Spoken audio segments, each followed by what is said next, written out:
ब्रह्मसूत्रम, ब्रह्मसूत्र ग्रंथ में page number 1143 और 1143 पेज के ऊपर से 6 नंबर की पंक्ति है। कर्मांग संबद्धेषु तावत् उपासनेषु कर्मतंत्रत्वात् न आसनादि चिंता, ठीक है, नापि सम्यक दर्शने वस्तुतंत्रत्वात् विज्ञानस्य, ठीक है। चलिए भाई, बात यह चल रही है कि चतुर्थाध्याय प्रथम पाद और चतुर्थाध्याय के प्रथम पाद का यह 6 नंबर का अधिकरण है और इस अधिकरण का नाम है आसीनाधिकरणम, ठीक।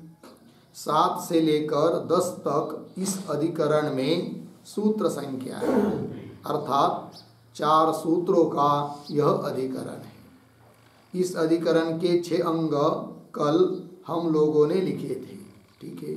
अब आज भाष्य का विचार कर रहे हैं, तो वही यह पंक्ति है। तो कर्मा संबद्धेषु, ये जो पंक्ति चालू हुई उसके ऊपर लिखिए विचार विषय, और शब्दों का थोड़ा अन्वय भी करते हैं। तो कैसे? कर्मांग संबद्धेषु तावत् उपासनेषु, 2 शब्द छोड़कर आगे, आसनादि चिंता न, पीछे कर्मतंत्रत्वात्, आगे सम्यक दर्शने, पीछे अपि न, फिर अंतिम में विज्ञानस्य, पीछे वस्तुतंत्रत्वात्। देखिए भाई, तो कर्मांग संबद्धेषु तावत् उपासनेषु, कर्म यज्ञादि कर्म, उसके जो अंग, उन अंग के संबंधी जो उपासनाएं हैं, उन उपासनाओं के बारे में जब विचार हुआ पीछे, तो क्या उसके लिए आसनादि चिंता न, आसनादि की चिंता नहीं है। क्यों? इसलिए कि हेतु दिया कर्मतंत्रत्वात्। क्यों? देखिए, तो समझ लीजिए कोई यज्ञादि कर्म है और वह कर्म और उसके अंग, यदि वो कर्म और उसके अंग बैठकर किया जा रहे हैं, तो अवश्य उस अंग के संबंधी जो उपासना है वो भी बैठकर रही होगी। और कोई यज्ञादि विहित कर्म यदि खड़े खड़े किया जाने के लिए विधान है, तो उस अंग के संबंधी जो उपासना है वो खड़े खड़े होकर ही किया जाएगी, क्योंकि वो अंग संबंधी उपासना वो अपने मन के अधीन पर या उसके लिए अन्य कोई विधान नहीं है, वो कर्म तंत्र है। जिस प्रकार से कर्म का अनुष्ठान होगा उसी के अनुसार उन उपासनाओं को करना पड़ेगा। अतः आसन आदियों का विचार उन उपासनाओं में नहीं है जो कर्मांग संबंधी उपासना है। और फिर आसनादि का विचार कौन से उपासना के बारे में है? तो पीछे के अधिकरण में बताया था, जो उपासनाएं कर्म के अंग के संबंधी नहीं है, ऐसे उपासनाओं के लिए आसनादियों का विचार पीछे के अधिकरण में भी किया था। बराबर है ना? नहीं, यही अधिकरण चल रहा है, कल अच्छे अंग लिखे ना, इसलिए वो संस्कार है। तो आसनादि का विचार इस अधिकरण में करना है। कौन से उपासनाओं के बारे में? जो अंग के संबंधी नहीं है, ठीक है। आइए भाई,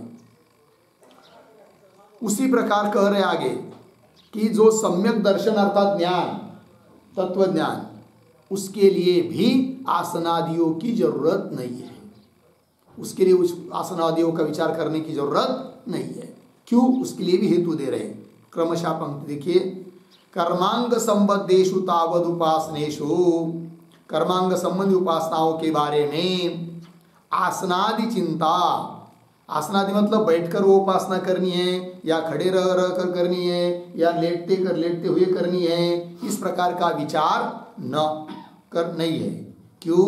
वो सब उपासनाएं कर्म तंत्र है, कर्म के अधीन है, कर्म के अनुसार की जाने वाली है। अच्छा, ये हो गया भाई उन उपासनाओं के बारे में जो कि कर्मांग के संबंधी है। फिर तत्वज्ञान, ज्ञान के बारे में क्या विचार है? तब करे सम्यक दर्शने अपि न, क्या पीछे से कुछ पद आएंगे,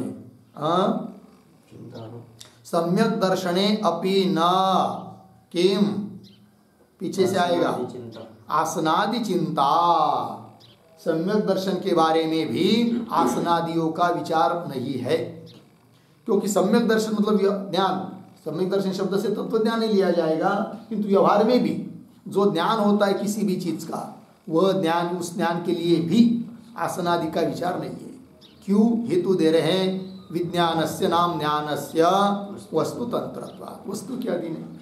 समझ लीजिए व्यवहार की कोई वस्तु है जिसका ज्ञान बैठकर करना पड़ता है, तो बैठकर ही किया जाएगा।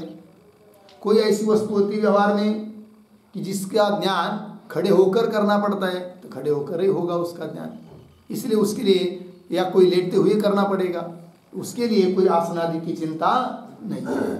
जैसे कोई गुहा में कोई चीज़ रखी है, बहुत छोटा सा दरवाजा है, अंदर से लेटते हुए जाना पड़ेगा तब अंदर की वस्तु दिखेगी, तो ऐसा ही करके ध्यान करना पड़ेगा। कोई दूर की वस्तु दीवार के ऊपर से देखना है, खड़े हो कर देखना पड़ेगा, क्योंकि वस्तु तंत्र ज्ञान है। उसके लिए बैठकर ज्ञान संपादन करो या लेटते हुए या कुछ करते हुए खड़े खड़े, ऐसा कुछ नियम उसके लिए भी, ज्ञान के लिए भी नहीं है। उसी प्रकार तत्व ज्ञान के लिए भी आसनादियों का विचार नहीं है। वही कह रहे सम्यक दर्शने अपि न। सम्यक दर्शने मतलब क्या?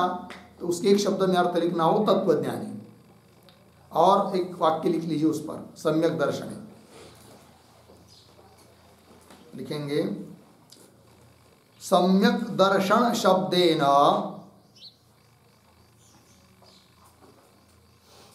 सम्यक दर्शन शब्देन श्रवणादि अभ्यासवासित, श्रवणादि अभ्यासवासित मनः सहकृत, मनः सहकृत वाक्यकृत साक्षात्कारः, वाक्यकृत साक्षात्कारः निरुच्यते, निरुच्यते। ठीक, देखो भाई सम्यक दर्शन शब्द से क्या अर्थ लिया जा रहा है वो बता रहे। तो श्रवणादि, श्रवण मनन निधिध्यासनादि अभ्यास, उसके संस्कार से युक्त ऐसा जो मन, ऐसे अंतर्मुख मन है सहकारी जिसके लिए, ऐसे जो महावाक्य, उन महावाक्य के द्वारा उत्पन्न होने वाला जो जीव ब्रह्म के ऐक्य विषयक तत्व साक्षात्कार, वो लेना है सम्यक दर्शन शब्द से। तो वही कह रहे हैं। तो सम्यक दर्शने अपि न, क्यों? विज्ञानस्य वस्तुतंत्रत्वात्। हो गया, आगे चलिए। इतरेषु तु उपासनेषु किम अनियमेन तिष्ठन् आसीनः शयानः वा प्रवर्तेत उत नियमेन आसीनः एव इति चिंतयति।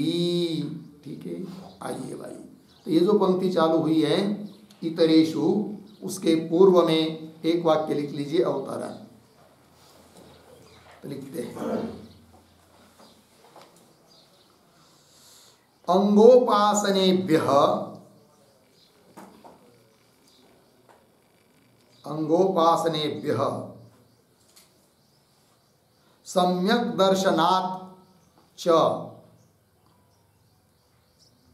सम्यक दर्शनात् च अतिरिक्तानि उपासनानि, अतिरिक्तानि उपासनानि विषयीकृत्य, विषयीकृत्य अनेकधा, अनेकधा अनुष्ठान दृष्टेः, अनुष्ठान दृष्टेः संशयम् आह, संशयम आह इतरेषु इति। ठीक है, देखो भाई अर्थ। अंगोपासनेभ्य, अंग संबंधी उपासनाओं से और सम्यक दर्शना से अतिरिक्त जो उपासना है, अंग के संबंधी नहीं ऐसी उपासना है। उपासनानी विषय कृत्य, उन उपासना को विषय करके अर्थ उसके बारे में विचार हो रहा है, और वो उपासना भी अनेक प्रकार से उसका अनुष्ठान होता है, इसलिए संशय हो रहा है। तो क्या संशय का आकार है वो दे रहे यहाँ पर, इतरेषु तु उपासनेषु। इतर उपासना मतलब जो अंग अनंग, अनंग आश्रित उपासना, अंग के आश्रित नहीं है ऐसी उपासना। इतरेषु तु उपासनेषु किम, क्या, अनियमेन, अनियम से उनका अनुष्ठान है क्या। अनियम से मतलब कैसा, तिष्ठन हो सकता है खड़े खड़े उपासना किया जाए, आसीन हो सकता है बैठे बैठे किया जाए, शयान वा हो सकता है लेटते लेटते किया जाए, प्रवर्तेत, ये तीन विकल्प इधर हुए। उत नियमेन, तो मुख्य दो विकल्प अनियमेन नियमेन। अनियमेन की परिभाषा तीन जगह बता दिया, तिष्ठन, आसीन, शयान, तीन रूप से। और नियमेन मतलब आसीन एव, बैठते बैठते ही वो उपासना करनी चाहिए, ये हुआ विकल्प। तो बैठकर ही करनी चाहिए या बैठकर नहीं, किसी भी स्थिति में कर सकते हैं, इस प्रकार का हुआ विकल्प। आसीन एव इति चिंतयति, कह चिंतयति, सूत्रकारः, चिंतयति का करता है सूत्रकारः, चिंतयति इत्यर्थः, विचार करते हैं। आगे चलिए फिर, तत्र मानसत्वात् उपासनस्य अनियमः शरीर स्थितेः इति। ठीक है, ये जो पंक्ति है तत्र, उसके ऊपर लिखिए पूर्व पक्ष। संदेह होने के बाद पूर्व पक्षी अपनी बात बोल रहा है, और शब्दों का थोड़ा अन्वय। तत्र उपासनस्य, पीछे मानसत्वात्, आगे शरीर स्थिते हैं, पीछे अनियमः इति।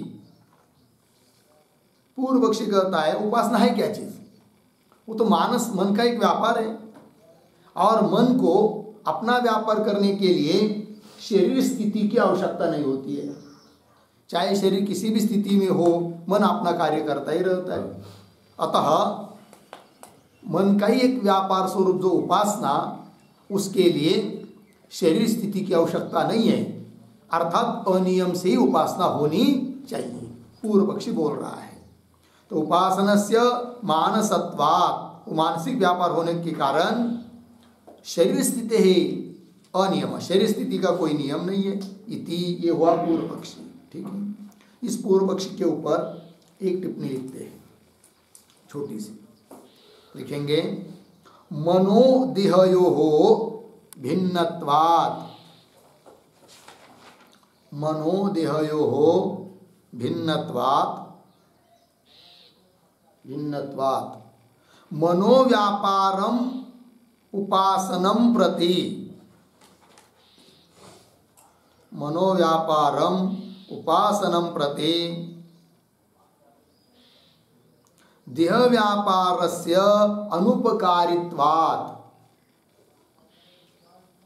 देह व्यापारस्य अनुपकारित्वात्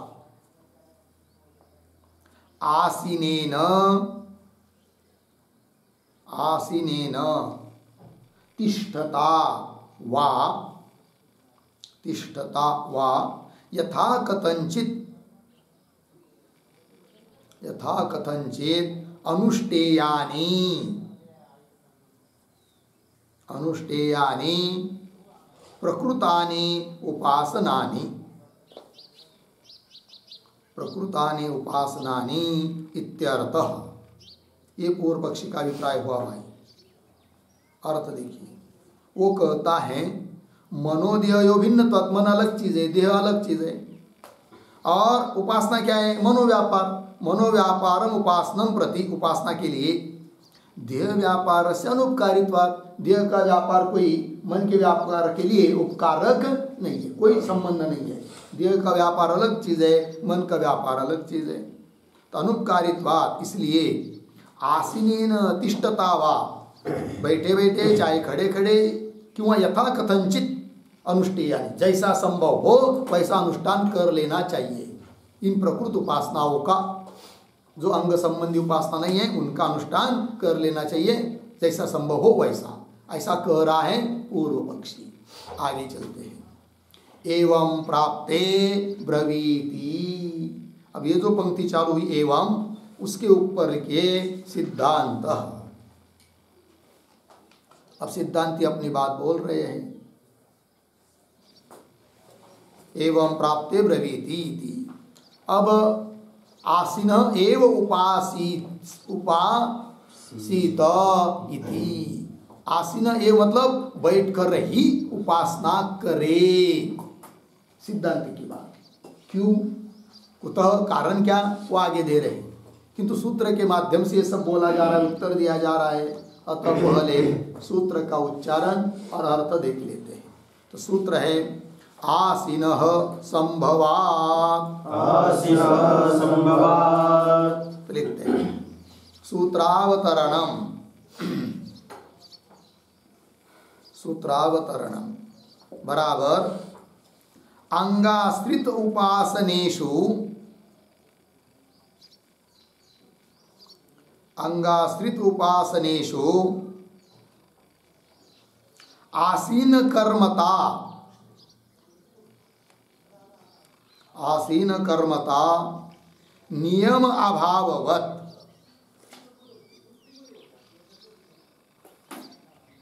नियम अभाववत् इतर उपासनासु अपि, इतर उपासनासु अपि तन्नियम अभावं स्यात्, तन्नियम अभावं स्यात् इति आशंक्य आह, इति आशंक्य आह। आसीनः इति। फिर नीचे के पंक्ति में सूत्रम आसीनः संभवात् 4-1-7 पदच्छेद आसीनः संभवात्। फिर नीचे पदार्थोक्ति, प्रतीक है आसीनः बराबर आसीनः एव उपासनानि कुर्वीत। आसीनः एव उपासनानि कुर्वीत, कुर्वीत। फिर आगे कौंस में लिखिए कुतः, प्रश्न चिन्ह आगे की तरफ बांध देकर कौंस बंद। फिर आगे प्रतीक संभवात् बराबर गमनादीनाम, गमनादीनाम चित्त विक्षेप करतया,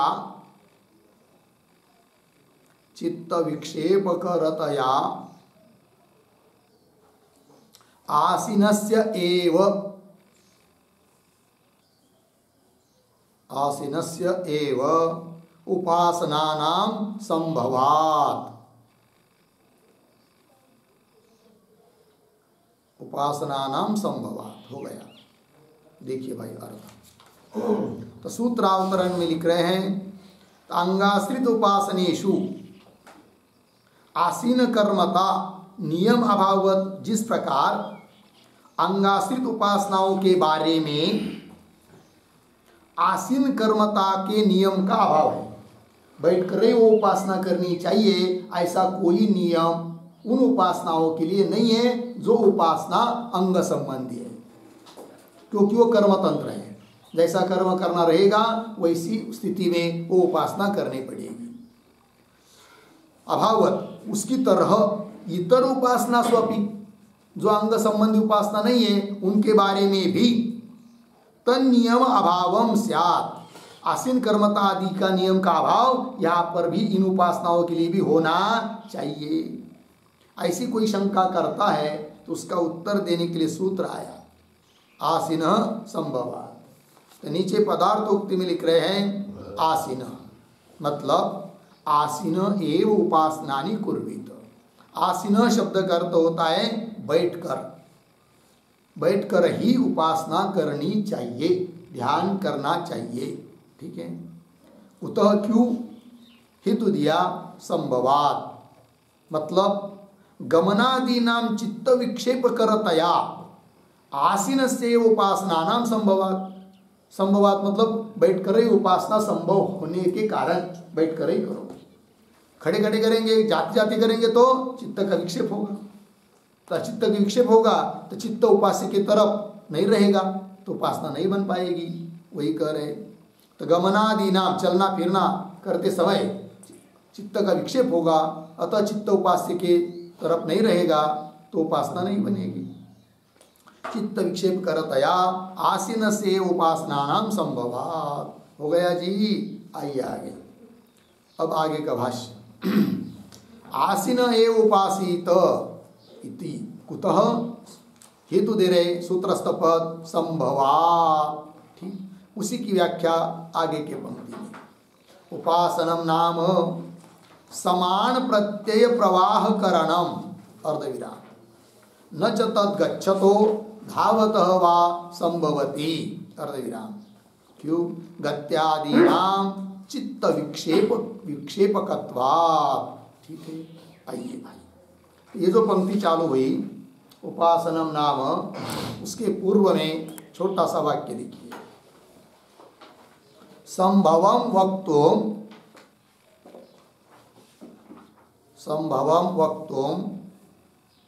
उपासन शब्दार्थम आह।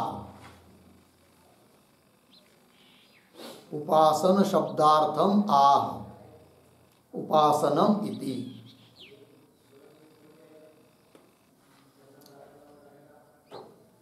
देखिए भाई अर्थ, तो पीछे के पंक्ति में कहा संभवात, बैठ कर उपासना का संभव होने से, तो उस संभव को ही कहने के लिए उपासना शब्द का अर्थ पहले बताया जा रहा है। उपासन मतलब क्या, तो वही करें। उपासन उपासना एक ही चीज है। उपासनम नाम समान प्रत्यय प्रवाह करणम, ये है उपासना। ठीक है, तो समान प्रत्यय मतलब उसका अर्थ लिखना तो लिख सकते हैं बुद्धि का सजातीय प्रवाह करना। बुद्धि का अर्थ चित्त का सजातीय प्रवाह करना, हो गया, ये उपासना। तो जो भी उपास्य है उस उपास्य के तरफ, उपास्य के आकार सतत चित्त का प्रवाह रखना, इसी का नाम है क्या? उपासना। तो वही करेंगे।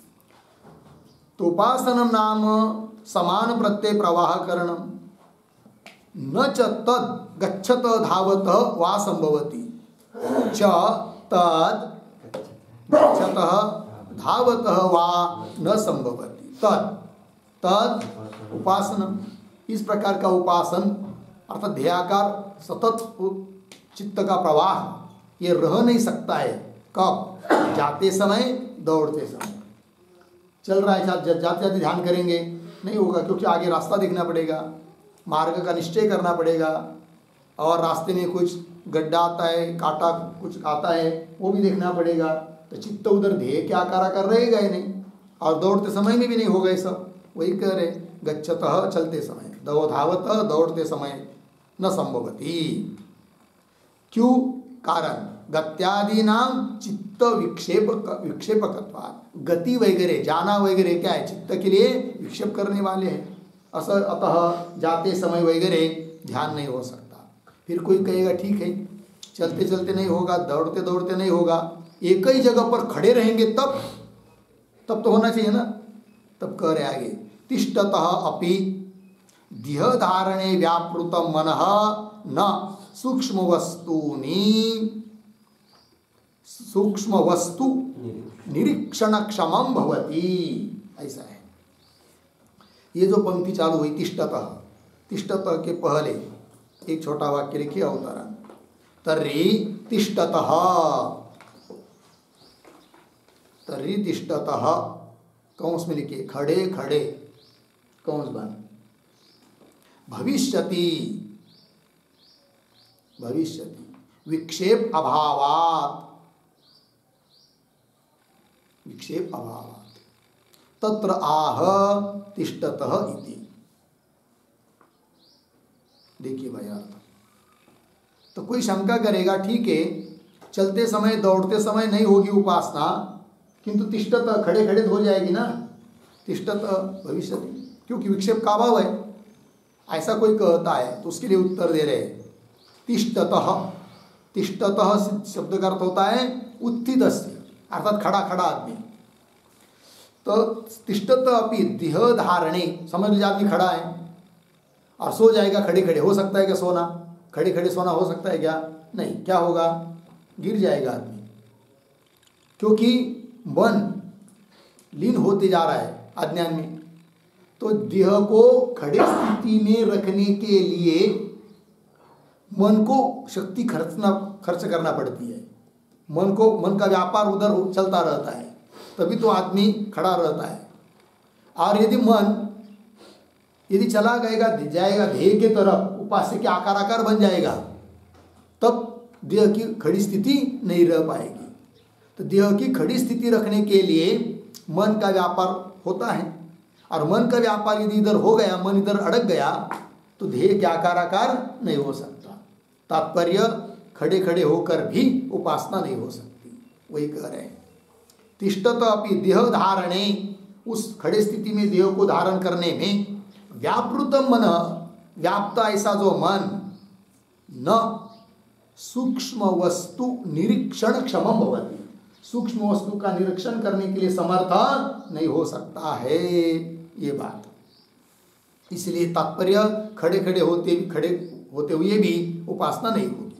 अब दो पर्याय समाप्त हुई, चलते हुए दौड़ते हुए एक पर्याय हुआ दोनों मिलकर, और खड़े खड़े दूसरा पर्याय हुआ, तीसरा रह गया शयन, सोते समय। तो वही करे आगे, शयनस्य अपि अकस्मात् एव निद्रया अभिभूयेत, ठीक है ना।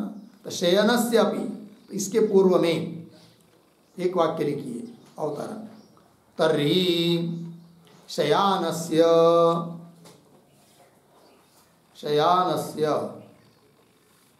देहधारण व्यापाराभावात्, देहधारण व्यापाराभावात् उपासनं स्यात्, उपासनं स्यात् अर्धविराम, न इति आह,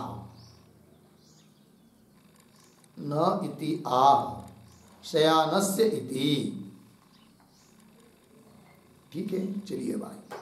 तर्हि, कोई पूर्व पक्षी बोलेगा ठीक है, खड़े खड़े भी उपासना नहीं हो सकती है, चलते भी नहीं हो सकती है, तो सोते सोते करेंगे।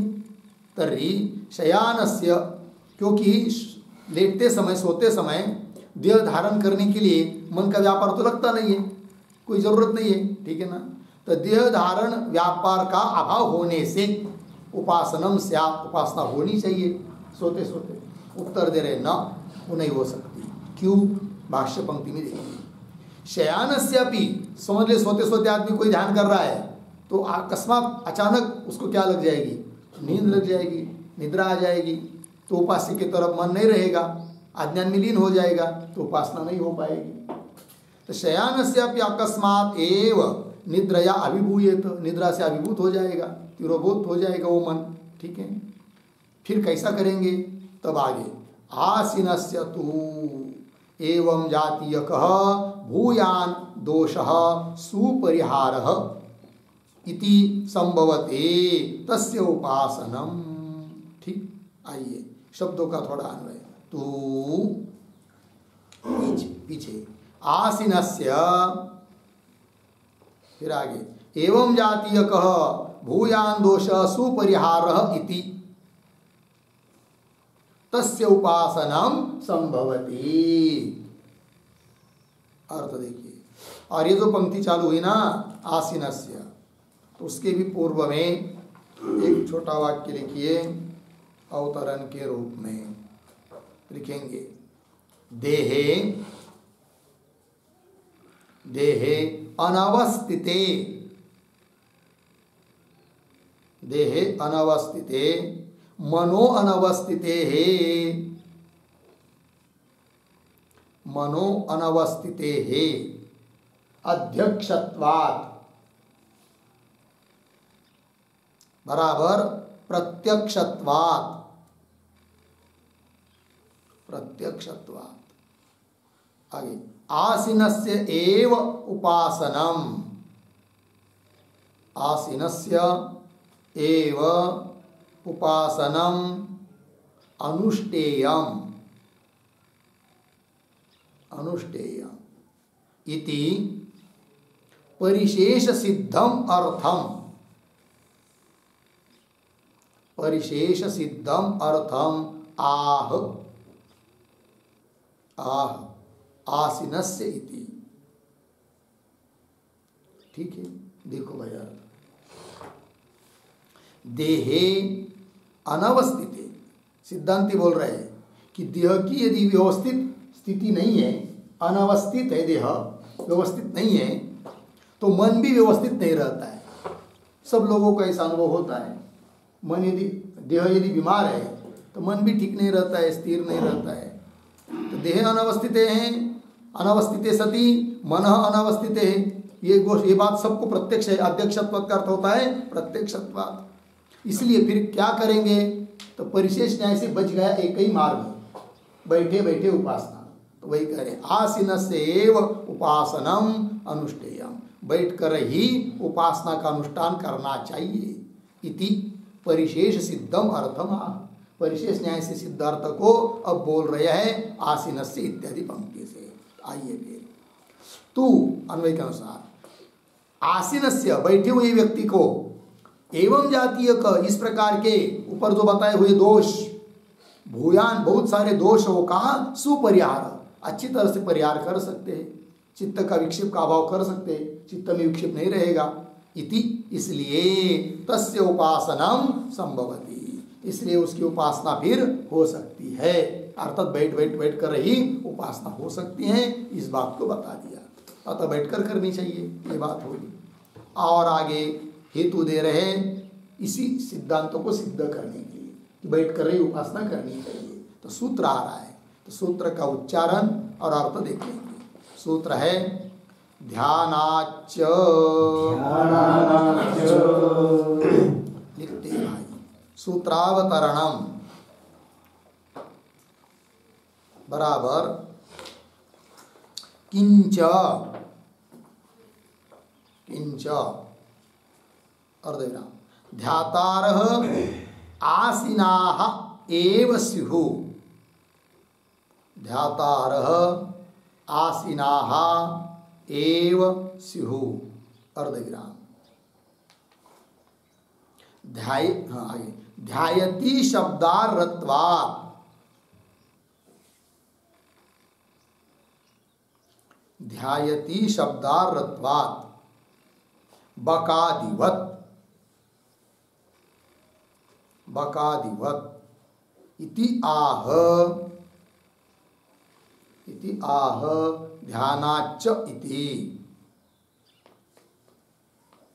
ठीक है, देखिए भाई, हाँ ये ध्यानाच्च नीचे सूत्रम ध्यानाच्च 4-1-8 पदच्छेद ध्यानात् च, फिर नीचे पदार्थोक्ति, पदार्थोक्ति प्रतीक है च बराबर अपि च, अपि च, फिर आगे प्रतीक ध्यानात् बराबर उपासनानाम, उपासनानाम ध्यायति अर्थ ध्यान रूपत्वात्,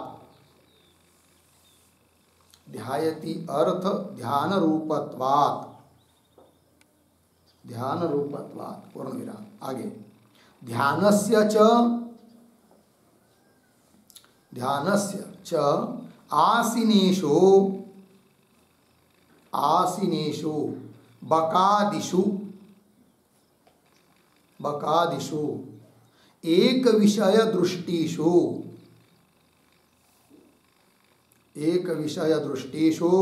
प्रसिद्धत्वात्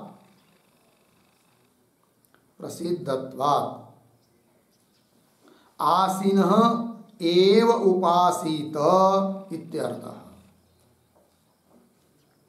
आसीनः एव उपासीत इत्यर्थः। ठीक,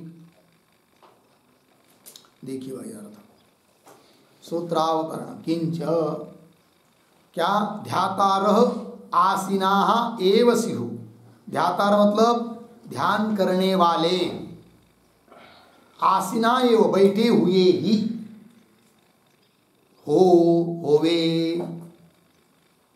क्यों? ध्यायती शब्दार्थत्वात्, धी धातु से बना हुआ जो ध्यायती शब्द है, उस ध्यायती शब्द का प्रयोग होने के लिए वही योग्य है जो बैठकर एक विषय तरफ चिंतन कर रहे हैं।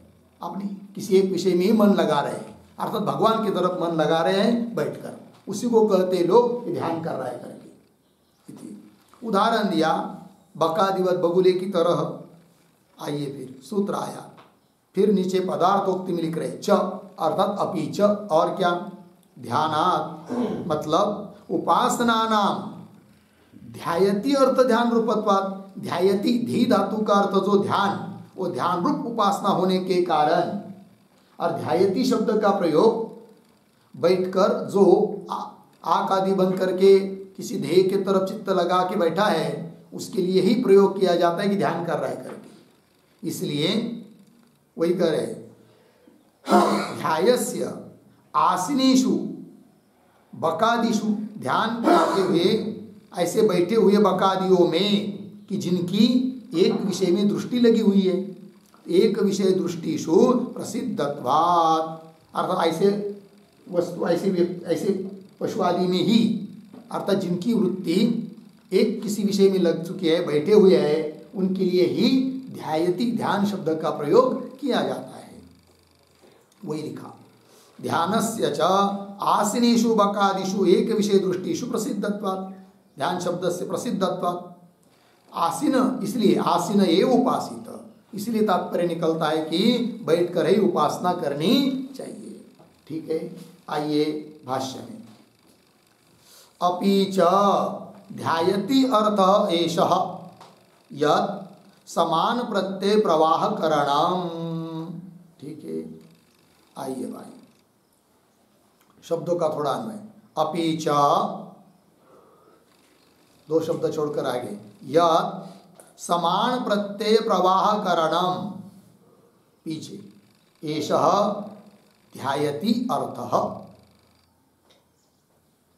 ठीक, आइए, और ये जो पंक्ति चालू हुई अपि च, उसके पूर्व में एक वाक्य लिखते हैं छोटा सा।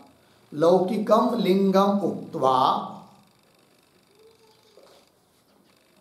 लौकिकम लिंगम उक्त्वा श्रौतम लिंगम आह, श्रौतम लिंगम आह अपि च। ठीक है, आइए बात। तो ऊपर के सूत्र में और भाष्य में लौकिक हेतु को कह दिया, क्यों बैठकर करना चाहिए, दौड़ते हुए खड़े खड़े नहीं करना चाहिए, ये बात बता दिया। अब श्रौत लिंग, श्रुति ने कहा हुआ लिंग हेतु, उसको बता रहे हैं। तो पंक्ति देखिए, अपि च यत् की समान प्रत्यय प्रवाह करणम, बुद्धि का सजातीय प्रवाह करना, यही उपासना है। करणम, यही अर्थ है ध्यायति शब्द का। एषः ध्यायति अर्थ, ध्येय धातु का अर्थ जो ध्यान, उसका अर्थ यही है कि किसी एक विषय में सजातीय सतत निरंतर प्रवाह चलते रहना। ठीक है, प्रवाह करना, वही आगे आगे चलिए, आगे देखिए। ध्यायतिश्च, ध्यायति शब्द का प्रयोग अब कहाँ होता है उस बात को स्पष्टीकरण दे रहे उदाहरण देकर। ध्यायतिश्च प्रशिथिलांग चेष्टेषु प्रतिष्ठित दृष्टिषु एक विषयाक्षिप्त चित्तेषु उपचार्यमाणः दृश्यते। अर्धविराम। ध्यायति बकः ध्यायति प्रोषित बंधु इति। ठीक है, आइए भाई पहले थोड़ा सा शब्दों का अन्वय कर लेते हैं। तो च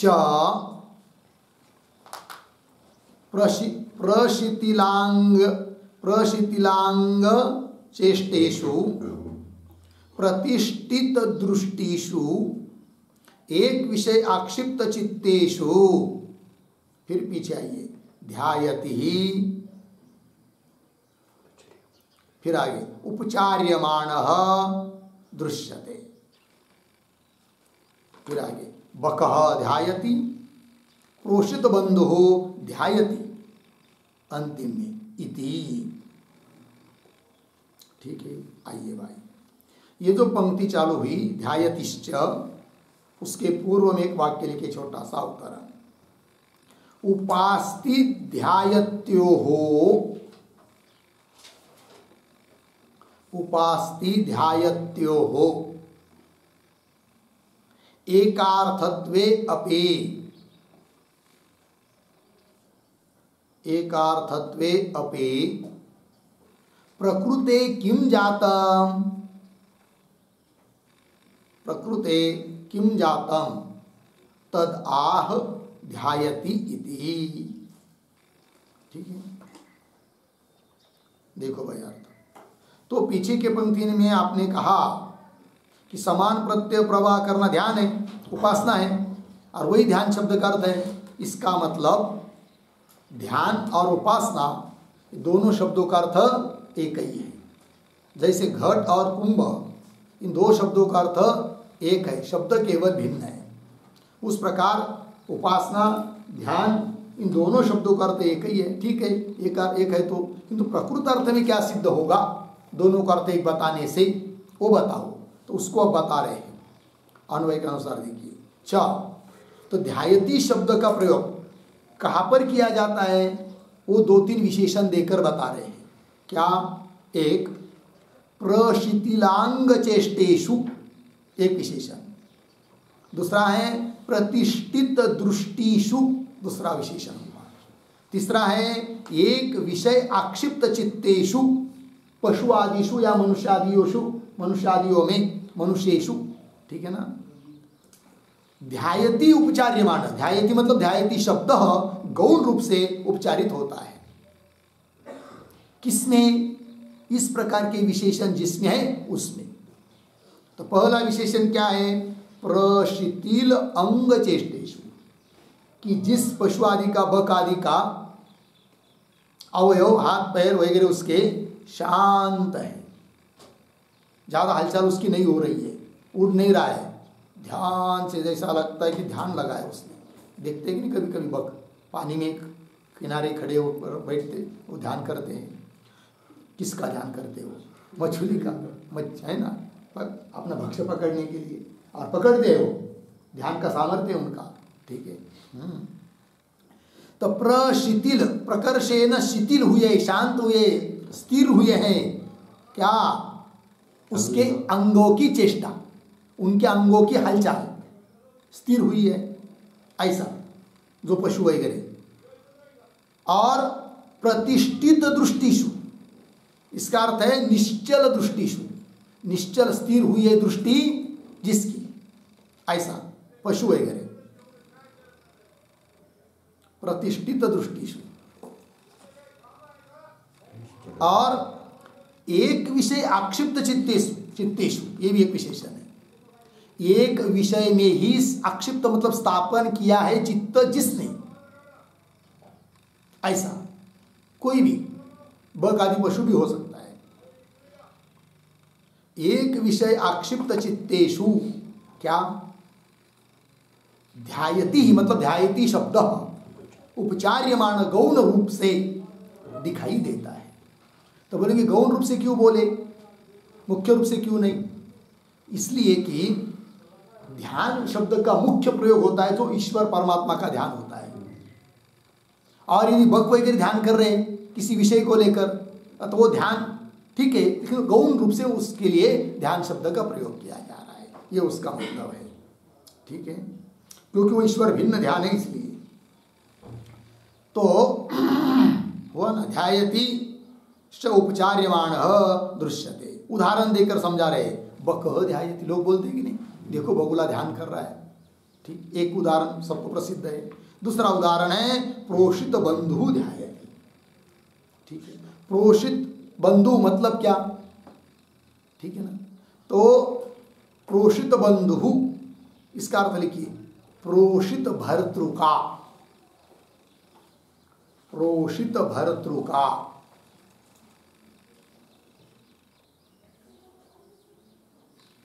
मतलब कि जिस स्त्री का पति अन्य देश में गया है, परदेश में गया है, दूर देश में गया है कहीं तो, और उसके आने की राह देख रही है, वो हमेशा उसके तरफ पे उसका क्या रहता है, चित्त रहता है।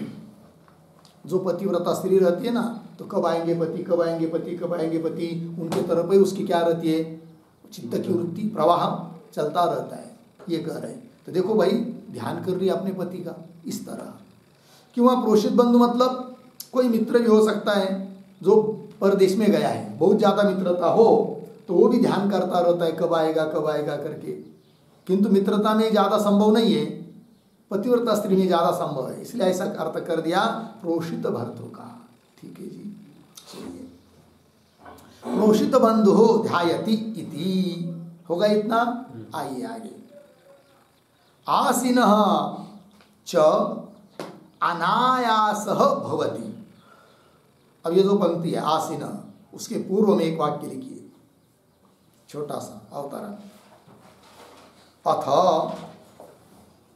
ध्यायति, अथ ध्यायति यस्यां प्रयुज्यते, यस्यां प्रयुज्यते सा अवस्था, सा अवस्था तिष्ठतः अपि संभवति, तिष्ठतः अपि संभवति, अर्धविराम, न इति आह, न इति आह, आसीनः इति।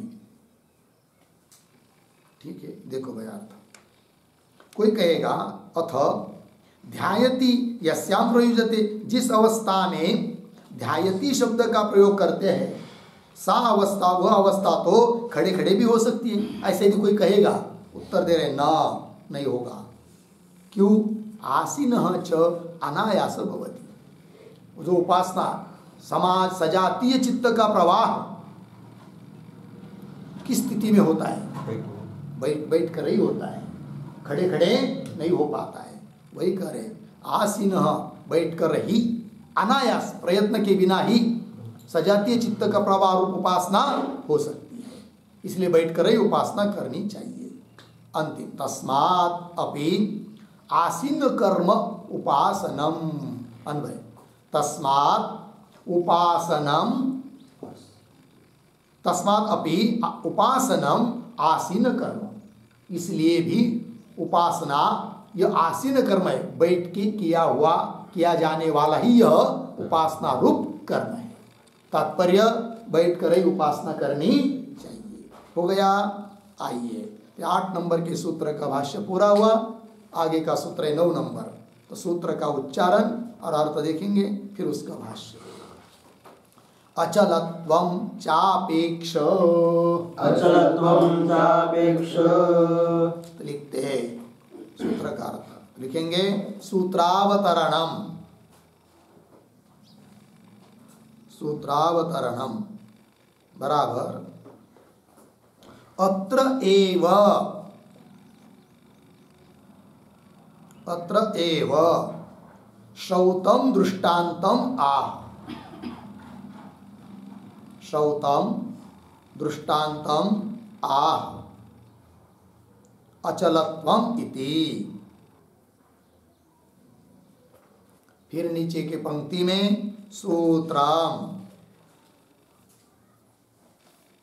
अचलत्वम चापेक्ष 4:1-9 पदच्छेद अचलत्वम च अपेक्ष। नीचे पदार्थोक्ति प्रतीक च बराबर अपि च फिर आगे प्रतीक अचलत्वम बराबर उद्धरण चिन्ह में ध्यायति इव पृथ्वी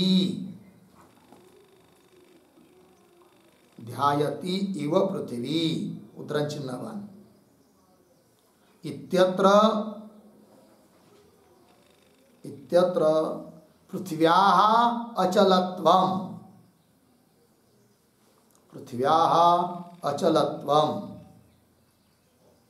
फिर आगे प्रतीक अपेक्ष बराबर अपेक्षीकृत्य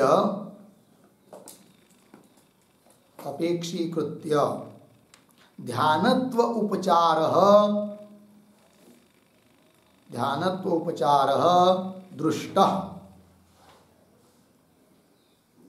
दृष्टः अर्धविराम अतः अपि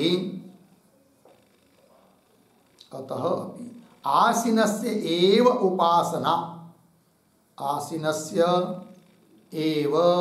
उपासना इति गम्यते उपासना आसीनस्य एव उपासना इति गम्यते। हो गया। देखो भाई अर्थ अत्र एव शौतम दृष्टान्तमाह बैठकर ही उपासना करनी चाहिए। इसके लिए श्रुति सिद्ध दृष्टांत दे रहे हैं, श्रुति में बताया हुआ दृष्टांत सूत्र के माध्यम से। तो सूत्र आया अचलत्वम चापेक्ष। फिर नीचे पदार्थोक्ति में लिख रहे हैं च मतलब अपि च, अचलत्वम मतलब ध्यायति इव पृथ्वी। इस प्रकार की श्रुति आती है जैसे कि पृथ्वी ध्यान कर रही है। क्यों ऐसा पृथ्वी के लिए शब्द प्रयोग किया? कि पृथ्वी की अचलता को देखते हुए, पृथ्वी की स्थिरता को देखते हुए, है कि नहीं? स्थिर है, मालूम पड़ती है कि पृथ्वी चल रही करके, नहीं स्थिर है। इसलिए जैसे कि वो ध्यान कर रही है, तात्पर्य जो स्थिर है उसी में ध्यान शब्द का प्रयोग होता है और वो स्थिरता बैठकर आती है। अतः बैठकर ही उपासना करनी चाहिए, यह अभिप्राय। वही कह रहे ध्यायति इव पृथ्वी इत्यत्र पृथ्व्याः अचलत्वम अपेक्षीकृत्य, उसकी अपेक्षा करके ध्यानत्वोपचार ध्यानत्व शब्द का प्रयोग किया गया है गौण रूप से, है कि नहीं? क्योंकि पृथ्वी थोड़ी ध्यान कर रही है, प्रयोग किया गया है अचलत्व को देखते हुए। अतः अपि इससे भी मालूम पड़ता है कि आसीनस्य एव उपासना इति गम्यते, बैठ करके ही उपासना होनी चाहिए। ये बात हो गई। चलिए आगे। अब भाष्य को देखिए। अपि च ध्यायति इव पृथ्वी इत्यत्र पृथ्व्यादिषु अचलत्वम एव अपेक्षा ध्यायति वादः भवति। ठीक है। और ये जो पंक्ति चालू हुई अपि च, उसके पूर्व में एक वाक्य लिखिए अवतरण। तत्र एव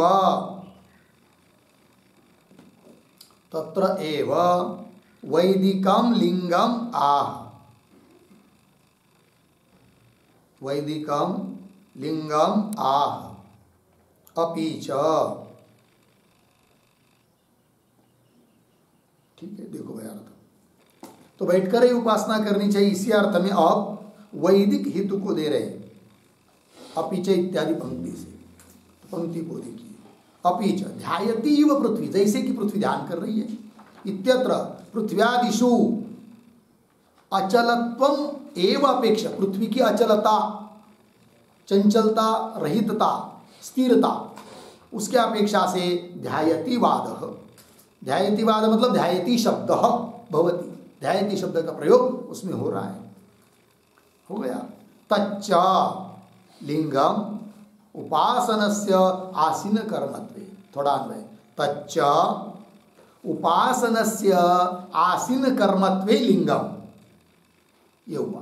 तच्च, तच्च मतलब जो श्रुति ने पृथ्वी की अचलता को देखते हुए ध्यायति शब्द का प्रयोग किया है, वह शब्द प्रयोग से भी मालूम पड़ता है वो लिंग बन जाता है। क्या कि उपासनस्य आसीन कर्म, उपासना बैठकर ही किया जाने वाला कर्म है, इसके लिए वो लिंग बन जाता है, हेतु बन गया।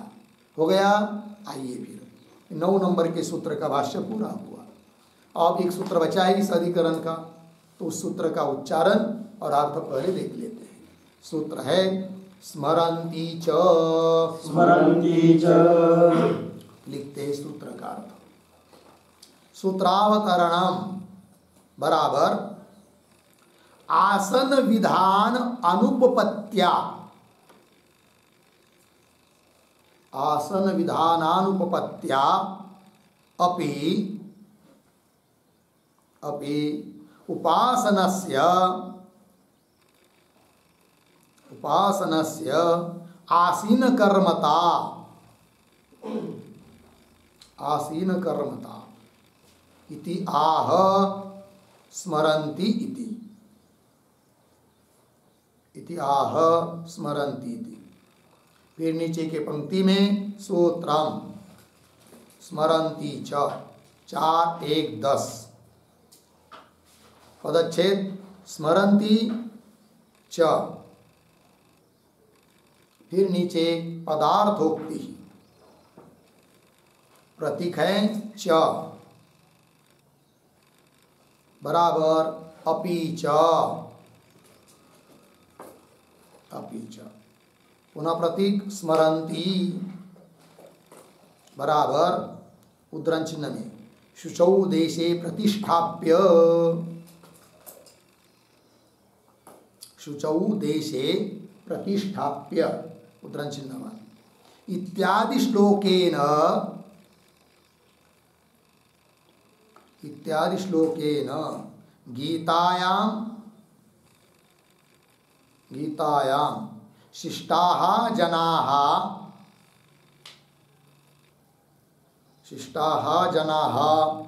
उपासनायै आसनं स्मरन्ति, आसनं स्मरन्ति बराबर प्रतिपादयन्ति, प्रतिपादयन्ति। ठीक हो गया। देखो भाई अर्थ, तो बैठकर यदि उपासना नहीं मानेंगे तो आसन विधान की, आसन का जो विधान किया है बैठकर करने के लिए जो बताया गया है उसकी अनुपत्ति हो जाएगी। इसलिए भी उपासना बैठकर किया जाने वाला ही कर्म है, इस बात को कह रहे सूत्र से। तो सूत्र आया स्मरन्ति च, फिर नीचे पदार्थोक्ति में लिख रहे च अपि च स्मरन्ति, क्या शुचौ देशे प्रतिष्ठाप्य, ऐसा गीता में कहा है। इत्यादि श्लोकों के द्वारा गीता में शिष्टाः जना, शिष्ट पुरुष, महापुरुष, वेद को प्रमाण मानने वाले पुरुष उपासना, यही उपासना के लिए आसनम स्मरन्ति, आसन का प्रतिपादन करते हैं। ठीक है, इसलिए बैठकर ही उपासना होनी चाहिए, यह अर्थ हुआ। आइए आगे भाष्य में स्मरन्ति अपि च शिष्टाः उपासनांगत्वेन आसनम। ठीक है, तो कैसा पढ़ेंगे? शिष्टाः उपासनांगत्वेन आसनम, पीछे स्मरन्ति अपि। ठीक है, अरे जो पंक्ति चालू हुई स्मरन्ति अपि, उसके पूर्व में एक वाक्य लिखी, छोटा अवतरण, बाह्य आसन विषयत्वेन, बाह्य आसन विषयत्वेन सूत्रम योजयति। सूत्रम योजयति। ठीक है, तो एक तो हुआ शरीर की स्थिति रूप आसन, बैठना, और एक है बाह्य आसन, बाह्य की स्थिति कहाँ पर होना चाहिए, वो ध्यान वगैरह उपासना है कि नहीं, वो सब बता रहे हैं। तो बाह्य आसन को विषय करके सूत्र को घटा रहे हैं। तो शिष्टा मतलब शिष्ट जन, वेद को प्रमाण मानने वाले महापुरुष लोग क्या कहते हैं, उपासनांगत्वेन, उपासना के अंग के रूप में आसन को कहते हैं, स्मरन्ति, प्रतिपादन करते हैं। बोलेंगे कहा प्रमाण, उदाहरण दे रहे हैं, शुचौदेशे प्रतिष्ठाप्य स्थिरमासनमात्मनः इत्यादिना। ठीक है, तो कैसा पढ़ेंगे, शुचौदेशे आत्मनः स्थिरम आसनम प्रतिष्ठाप्य, फिर आगे इत्यादिना। शुचौदेशे, शुचिदेश मतलब पवित्र ऐसे स्थान में जहाँ पर साधना करनी है, वहाँ का स्थान भी कैसा चाहिए, पवित्र चाहिए, क्योंकि जगह का, स्थान का भी एक महात्म्य होता है, उसका भी कुछ प्रभाव पड़ता है। ठीक है, तो शुचौदेशे, पवित्र जगह पर, आत्मनः स्थिरम आसनम प्रतिष्ठाप्य। ठीक है जी, तो अपना, आत्मन मतलब अपना, स्थिर आसन स्थापित करके, स्थिर आसन पर बैठकर, बाह्य आसन, ऐसा नहीं है कि कुर्सी पर बैठ रहे और कुर्सी ऐसी है कि डोलायमान होने वाली है कि नहीं, ऐसा नहीं, झूले पर बैठकर वो नहीं, स्थिर आसन होना चाहिए, बाह्य आसन भी स्थिर चाहिए, है कि नहीं, जहाँ बैठना है वो हिलेगा तो विक्षिप्त हो जाएगा मन, शरीर की स्थिति वो भी बैठकर होनी चाहिए, ये सब बात। तो आसनम, स्थिरम आसनम प्रतिष्ठाप्य इत्यादि ना। ठीक है, वहाँ गीता में देख लीजिए, बहुत सारे वहाँ पर चिंतन आया है, विचार आया है। आगे चलिए, अतः एव पद्मकादीनाम आसन विशेषाणाम उपदेशः योग शास्त्रे। ठीक है ना, तो कैसा पढ़ेंगे, योग शास्त्रे उपदेश, ऐसा कर लेंगे अंतिम में, बाकी सारा। किंतु ये जो पंक्ति चालू हुई अतः एव, अतः के पहले एक वाक्य उतारा, शारीर आसन विधान विषयत्वेन, शारीर आसन विधान विषयत्वेन अपि तदेव योजयते, तदेव योजयते अतः इति। ठीक है, देखो यार, शारीर आसन विधान विषयत्वेन, शरीर संबंधी आसन का विधान के रूप में, विषय के रूप में भी उसी सूत्र को आप घटा रहे हैं। तो देखिए फिर अतएव, अतएव मतलब, अतएव का अर्थ लिखिए, उपासनस्य आसीन कर्मत्वात् एव, अतएव का अर्थ उपासनस्य आसीन कर्मत्वात् एव, उपासना बैठकर किया जाने वाला ही कर्म है, इसलिए क्या आगे, पद्मकादीनाम आसन विशेषाणाम, पद्मकादीनाम, पद्मकादी आसन, पद्मासन जिसको हम कहते हैं, बहुत सारे आसन बताए योग सूत्र में, है कि नहीं, पद्मासन है, वज्रासन है कि नहीं, सर्वांगासन है, शीर्षासन है, मयूरासन है। उसमें से बहुत सारे आसनों में से ध्यान करने के लिए कौन आसन का होना चाहिए, उसमें सबसे श्रेष्ठ बताया है पद्मासन। ठीक है ना, बाएं पाए पर दाया पाए, दाएं पाए पर बाया पाए, वो सब होता है ना, उस प्रकार से। अतएव पद्मकादीनाम आसन विशेषाणाम, विशिष्ट प्रकार के आसन, हाथ पैरों की स्थिति विशिष्ट प्रकार की बताई गई है, कहा योग सूत्र में। आसन विशेषाणाम योग शास्त्रे, योग शास्त्र में उसका उपदेश किया है, इसलिए किया है कि बैठकर ही उपासना होती है, इस बात को बताने के लिए। ठीक है, आइए भाई, ये 10 नंबर के सूत्र का भाष्य भी पूरा हुआ, इसके साथ साथ ये 6 नंबर का अधिकरण समाप्त हुआ। फिर आगे आ रहा है 7 नंबर का अधिकरण, उसका विचार हम लोग कल करेंगे। ओम पूर्णमदः पूर्णमिदं पूर्णात् पूर्णमुदच्यते पूर्णस्य पूर्णमादाय पूर्णमेवावशिष्यते। ओम शांति शांति।